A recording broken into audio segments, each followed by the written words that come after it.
Abusia yamama aba sonko so eba POG Media.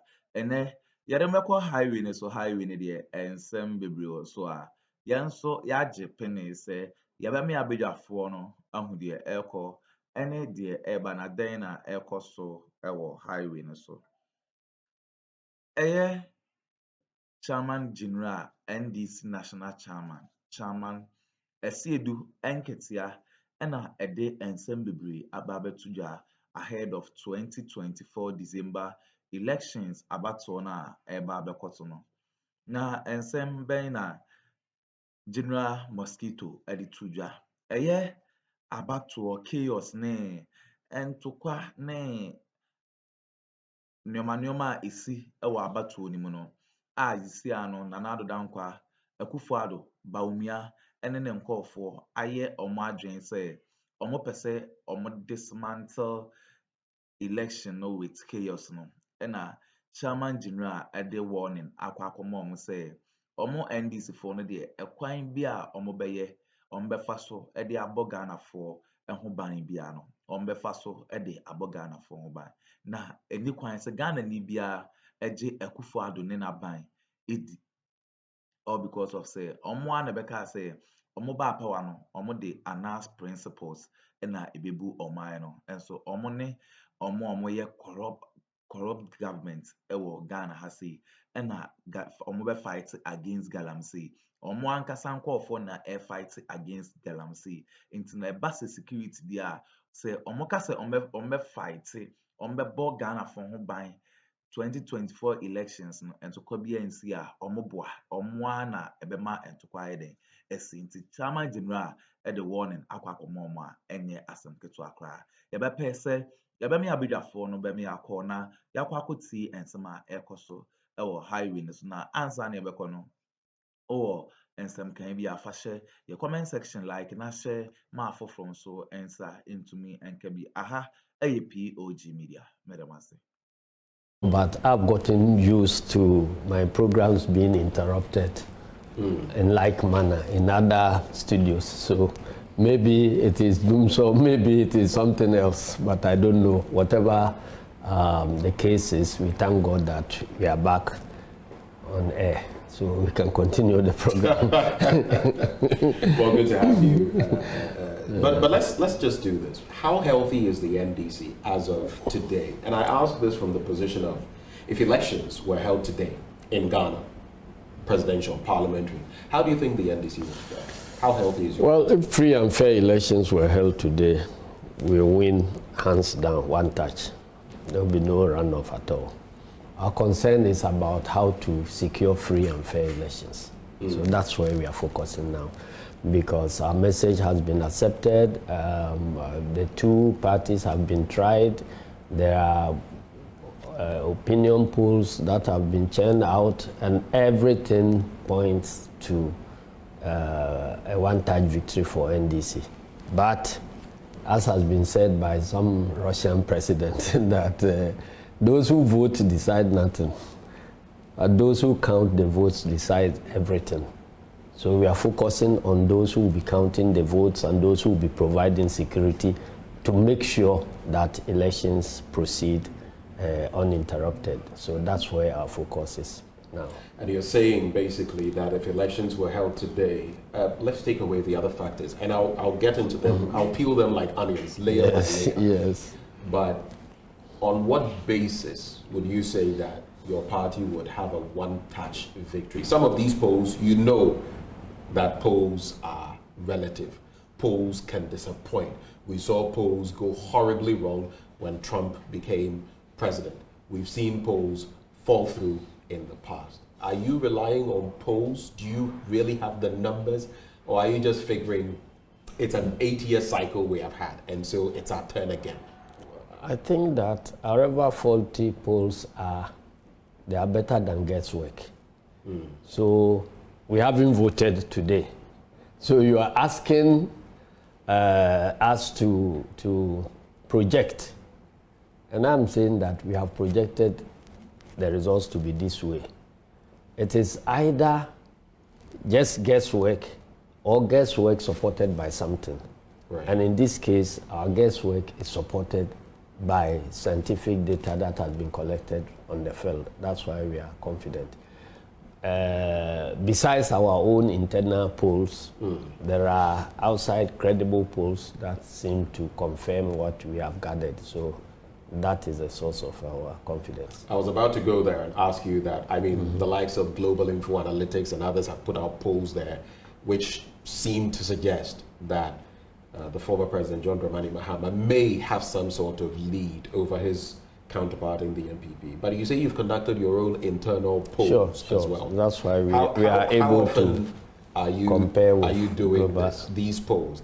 How often are you doing them? How often are you conducting them? And what are they revealing? Are they revealing anything different from or better than what Global Info Analytics they are for internal consumption, but they are very consistent with what Global Info Analytics is bringing out. So can you give me a ballpark figure of if elections, I mean, per your last poll, if elections were conducted, what margins? We are winning 52%. 52%. As at this month. If elections, free and fair elections were conducted, we should win 52%. And that would be a one-time. Per your internal poll? Sure. Let me come to this, though. Do you feel that the 52% that is being reflected and all of that is because the NDC has performed better than the MPP comparatively? Whether the NDC is a better choice or simply because the MPP has been so bad, has been woeful, for which reason the NDC is an alternative? What do you think? All of those.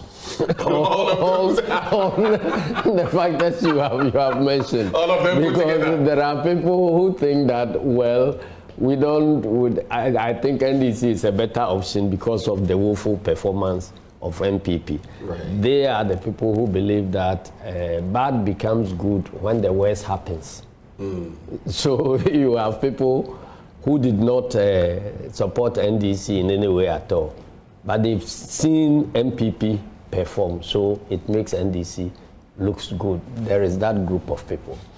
There is another group that thinks that NDC has been good all along, but MPP succeeded in projecting NDC as a bad, system, and they use media, social media, lies, half-truths, and all that to project NDC as a bad system. And now their own lies are catching up with them. So the truth is emerging, and that has vindicated every step that NDC has taken, which has been classified as bad, to be the right thing that should be that we should be doing. And so that's why I'm saying all that. Everybody has a reason. And then finally, there are those who think that whatever happens, right, we are under some form of misgovernance. So let us remove the government before we even think about who will replace that government. Because whatever happens, the bottom line is that the nation is under some siege. The nation is, the nation has been hijacked. Our institutions have all been reconfigured to serve personal interests instead of public interest. So let's get rid of this bad system before we even figure out who will take over. But that's also a dangerous prospect. It's like taking a leap of sense versus a leap of faith. Faith will tell us that take a leap of faith, but sometimes jumping into the unknown could be disastrous. That is what we are trying to avoid, because you see, when you have a bad system in place, then everybody thinks that any other thing is better than what we have. And so without thinking about what the possible replacement is, they'll be going in. And that's how, in the past, some dictators have been produced. Right. If you go to Italy, that was how Mussolini was produced. You go to Germany, that's how Hitler was produced. And so we have a risk that if we are unable to rescue this system and we continue, the next leader who will be produced may be worse than anything at all. That is why we think that at least we have seen the work of President Mahama and we have seen the work of NDC. We think that let us do everything to replace this government with President Mahama, and we will be in a safe pair of hands. Otherwise, the other alternative will be disastrous. And so, and see, when people lose faith, not in just the government, but in life itself, and they think they don't have anything to lose, they become very, very dangerous to society. And indeed, it's been said that the most dangerous person in society is the one who doesn't have anything to lose. Has nothing to lose. That's the point. But I find it interesting. And I, because I'm a student of politics, I'm reflecting on the words you're using. You are talking about Benito Mussolini, who was a fascist leader. Yes. You are talking about Adolf Hitler, who was a Nazi leader. At a point, there will be a convergence with Italy, supporting the Nazi effort. That is scary because you are talking about it relative to a democratic administration led by a human rights renowned lawyer. Should you be mentioning these things in the same breath? I find it scary almost that you're mentioning all of these things. I think that you are getting me wrong. I think you are getting me wrong. I'm describing the situation that persisted before which generated this type of leaders. And that is the situation I'm comparing with Nana Addo's administration. So if we are not able to change it and replace it with a better system, and we go a step further, it could be replaced by a fascist or a worse kind of dictator. And you feel that is where we are heading into election 2024? That is where we are heading into. So we have this window to pass through. If it gets closed, then we are doomed. I see. Let's talk about, your party in terms of gearing up for the 2024 elections. And we'll talk about the EC, yes. But in Kranza South recently, there was a claim by some NPP members that your parliamentary candidate should behave, else, there could be some incidents in there. Then we've seen the limited voter registration exercise and the skirmishes that have characterized it in some instances where some of your party people have also been complicit. Arrests have been made, yes, then claims that this person was not even on the scene. But how are you from your end, especially as political party vigilantism must be swept aside, how are you cooperating as a party on that end to ensure peaceful elections? You see, it is always very important for a credible media house like Joy to get your stories directly from the source, so that you will not be influenced by what other people say. And that is why, because the issues you are talking about, the Nkranza issue, the what do you call it? The Nkranza one, I'm just re-echoing the threat or what has been said from the MPP caucus. That is the point. That is the point. Or else. That is the point. That's why I'm saying that if you had somebody there reporting to you what is happening there, what actually is happening there, you see those who are, shedding crocodile tears, and those who are facing the truth. So what's the truth in Kranza South is that, Basin is against electoral laws. You cannot hire a bus. Yes. Busing is against electoral laws? Sure, it's there. You cannot go and load people in a bus, drive them to a registration center or a voting center and say that these are my people, get them registered, get down and join the queue. It's against the laws. But I thought that is what the police. That is what the police is not enforcing, and it is creating this problem. Or that is what they may be enforcing partially. That is creating these problems. You understand? So If we stick by the law, everything else, our electoral laws are so, designed to create peace. The problem is that those who are to implement the laws or those who are to enforce the laws are not doing the right things, and that is why you have this chaos. For instance, in Nkransa North, where you think MPP, you said you heard MPP complaining. You go I think it was south, rather. Nkransa South. Right.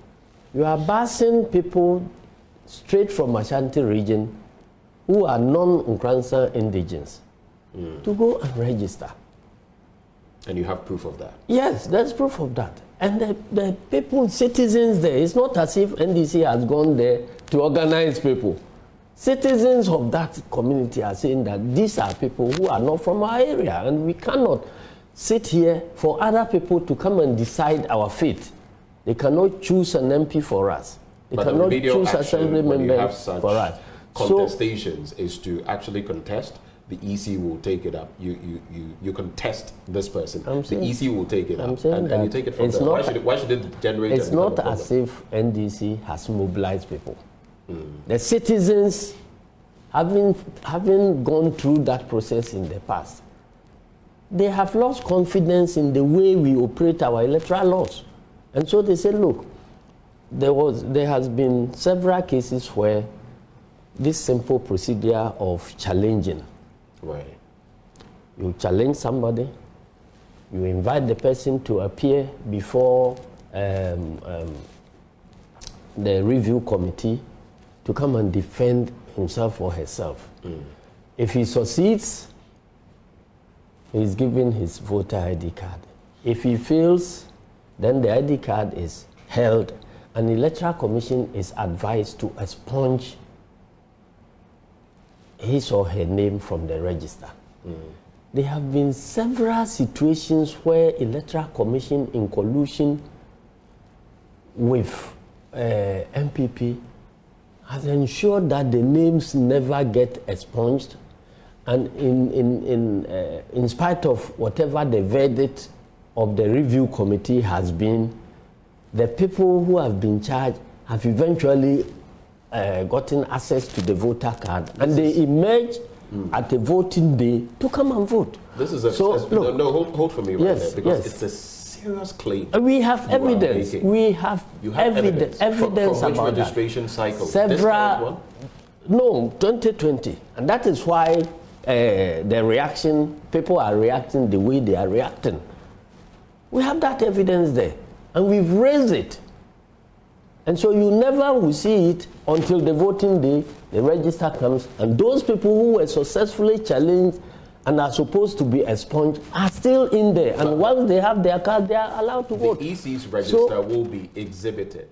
You, the political parties, you will have access to that register to cross-check some of these things. These individuals, you know them by name. You will be able to fact-check in Nkransa South. These people were meant to be expunged per what the conclusions were when the committee sat. Their names are here. You would have access to that, wouldn't you? I'm talking about the final register that comes to the polling station on the voting day. There are instances of differences, significant differences between the final copy of the register released to political parties and the one that finds itself at certain polling stations on voting day. You're telling me? I'm telling you for a fact. I can tell you, Sunyani West.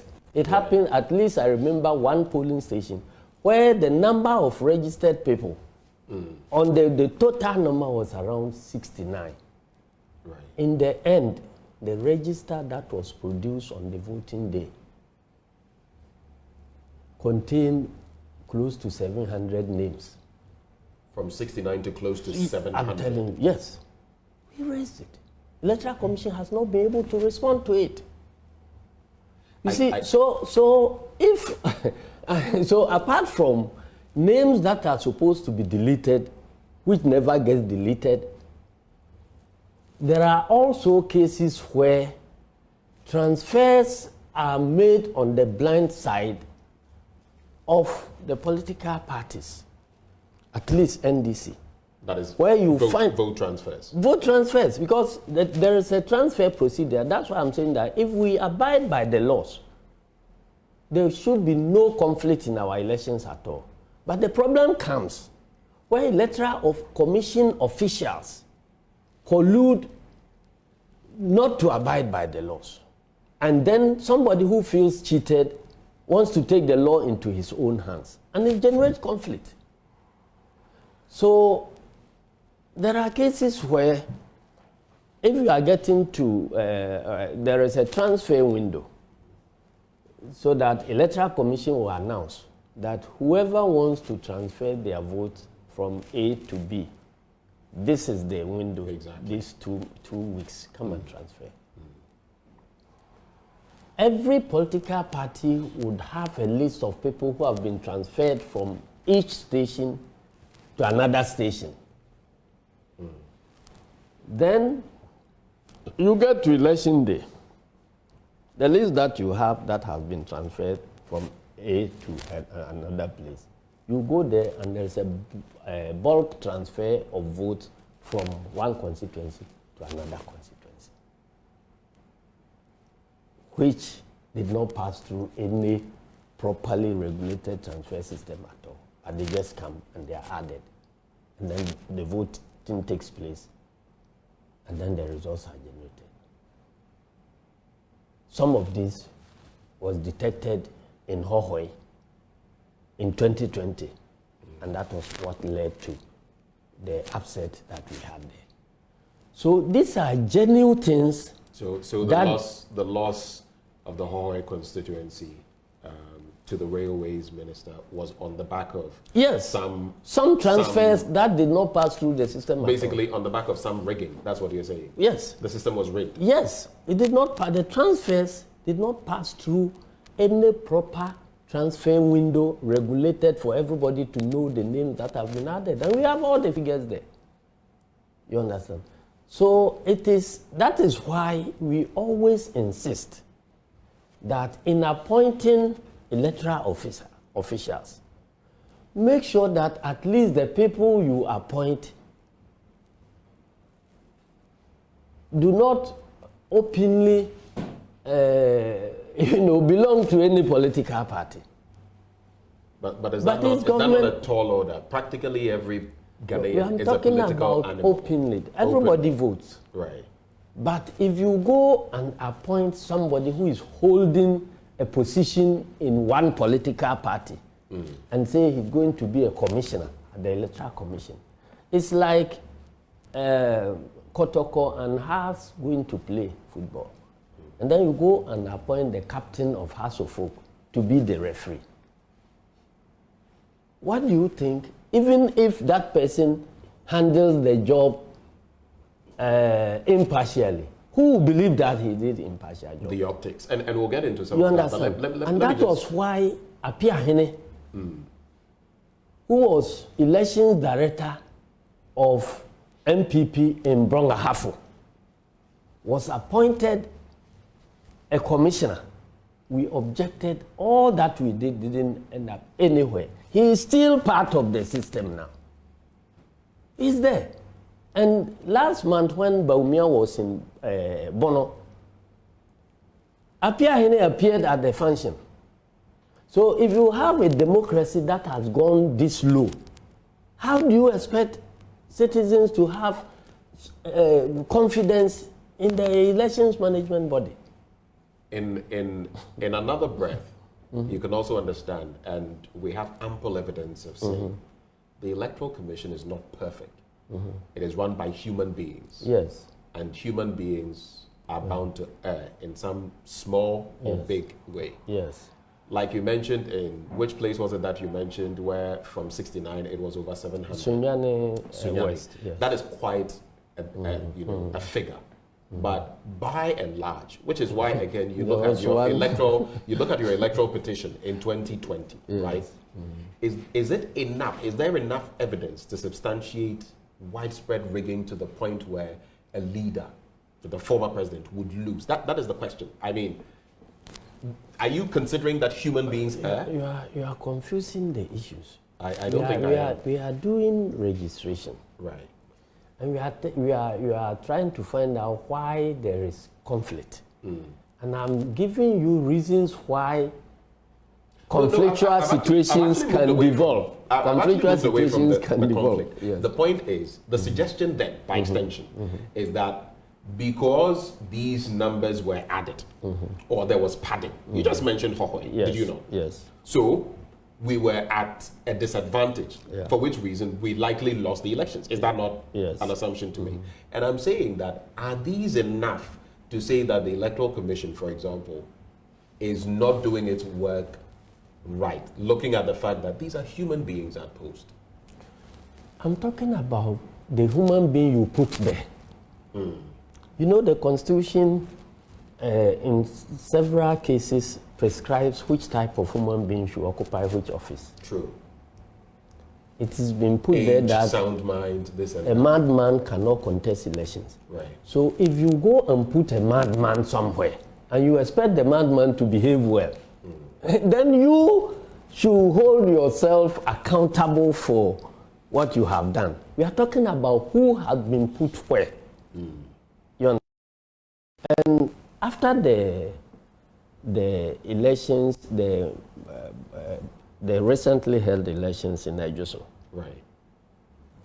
you heard about claims that constituency executives of another constituency in Ashanti region were actually recruited as staff to man the elections in Nigeria of MPP.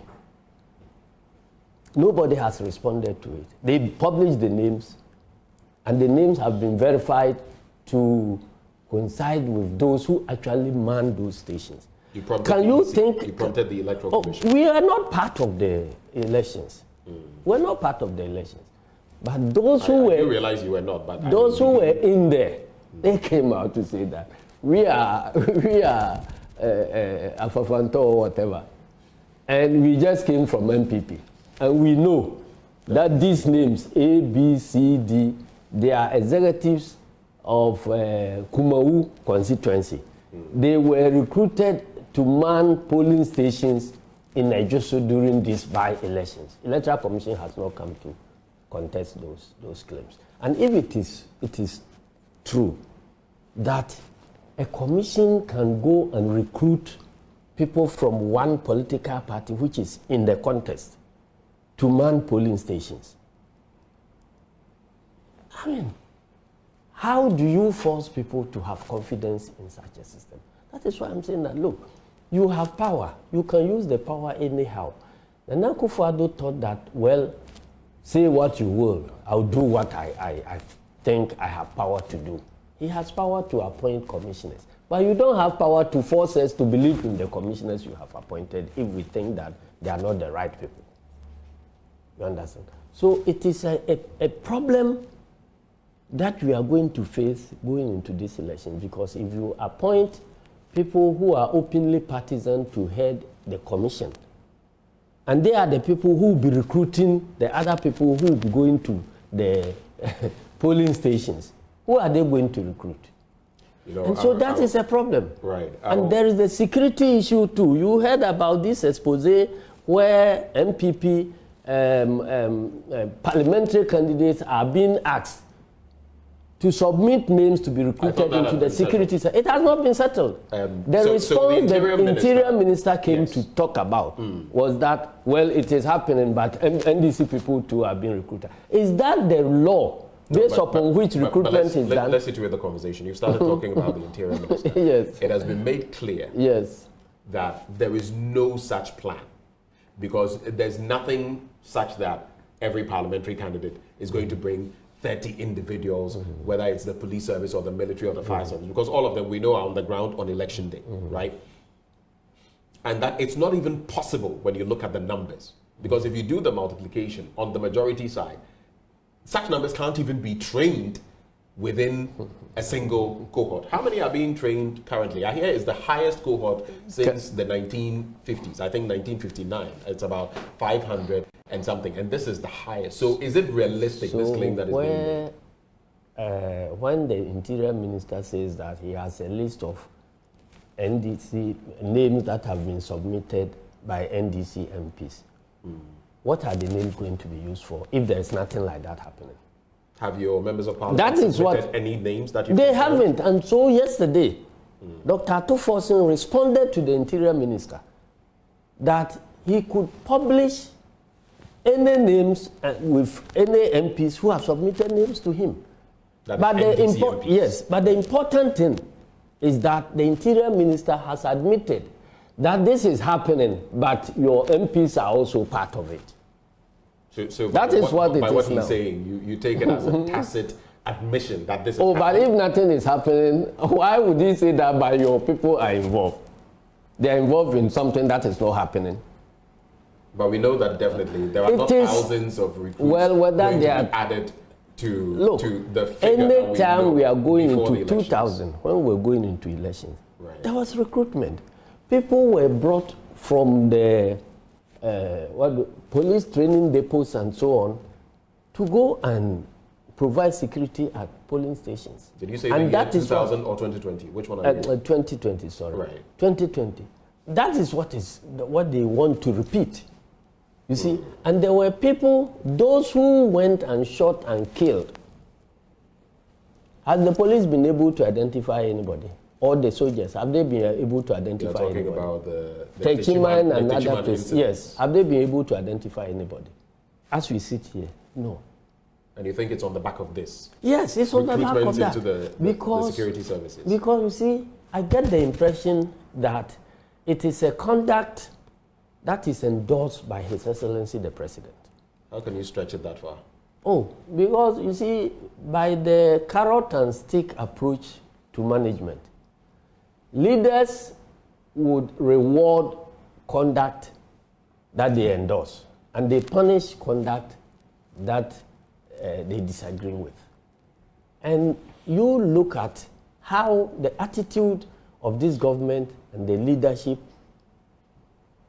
to violence and impunity and so on. Nothing happens. So and in fact, I get the impression that, you know, violence is even rewarded subtly. Look at the last list of ministerial nominees. Martin Ajemensa Kosa. It was his election that degenerated into these killings in Techiman. He's been made a minister. You think that's a reward? Look, I'm establishing a trend. Look at Seiram. It is Al-Hassan. Yes, it is an election that developed into this Ayawaso, West Wogon shootings and conflict. She is a minister. Look at the case of Mfansiman MP, whose husband was murdered on a campaign trail. Nothing has happened. He's a minister. Look at the wife of J.B. Dankwa. Is it the wife of the person who succeeded J.B. Dankwa? J.B. Dankwa Addo J.B. Dankwa. You see, also a minister. Check all these things and see what trend does it portray. You understand? So, if somebody, your child steals something and he or she gets punished, next time she will not be stealing. But if a child steals something and he comes and he's promoted, he's congratulated for stealing, you are teaching the child how to steal, and they'll continue to steal. And there is nobody, nobody. Look, the people who were involved in shooting in Accra here, one of them was known to be the bodyguard of one of the operatives at the presidency. He was named, nothing has happened. You see, so under this government, the lesson that Addo and Bawumia is sending is that when it comes to election, you can kill and get away from it. You can maim and get away with it. So long as they win, nothing will happen to you. So if they are making noise that we are fighting electoral violence, we are passing vigilante laws, we are doing this, I don't think that they mean it at all. This is a government of pretense. They pretend about electoral violence, they go to encourage electoral violence, they pretend about fighting corruption, they go to encourage corruption, they pretend about fighting galamsey, they go and their key people are involved in galamsey, and all that. That is the government that we are under, and that is why we think that this nation must be rescued. Right. Just a quick one. I digress briefly, but because you made mention of Ejemensa Kosa among breach the laws. Is it conscionable to hold any other person who is protecting himself to the law? So that is the point, and that is what if government, if there is going to be confusion, it will begin from government side. Is that and that is where civil society should focus our attention. Nobody wants to die. Nobody wants to be maimed.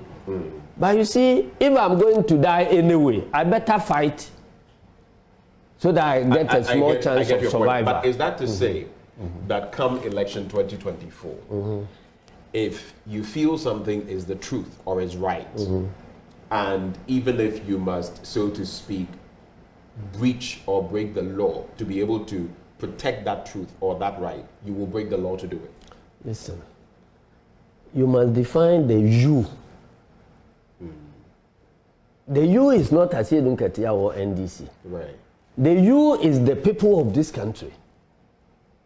I'm talking about members of your party. They are also people of this country. I'm saying that when it comes to law and electoral violence, if you make a mistake of thinking that it is one party that is going to organize to fight what is going wrong, you may be mistaken. Because there are people who are fed up. If the whole population is fed up that things are not going on well, those who are not getting jobs, those who are suffering excruciating pain because of cost of living and all that, who don't have anything to do, they may not be NDC people at all. So they want to change a system. So if they see you blocking their ambition of changing the thing peacefully, it will not take the national chairman of NDC or general secretary of NDC to go and give any command for anybody to do something. So we are all leaders, and we are pointing at things that can be triggers for confusion. And we are drawing the attention to the state so that we all look at those triggers and diffuse them. That is the argument I'm making. I'm not saying that if I say if you add petrol to fire, there will be an explosion. It means that I'm going to carry petrol and pour it into fire. No. We are saying that this is something that is a fact that we have to guard against. Right. If we don't do that, it can explode into this situation that cannot be contained. And so we better look at it. I get both points you're making. Yeah. No one wants an escalation, but you also want to secure your rights. Yeah. I just have this question though, too. Abusuane Adofo aha ena ensem no Akuffo na eye Chama General de ensem no etudwa about chaos and the MPP for no a plan say omo pese omo dismantle 2024 elections no with chaos or this warning no aba omo so enye asem ketu akra ye be dey abidwafo no say omo jepe na ekokotis odiwe e de MI aha POG Media madam ase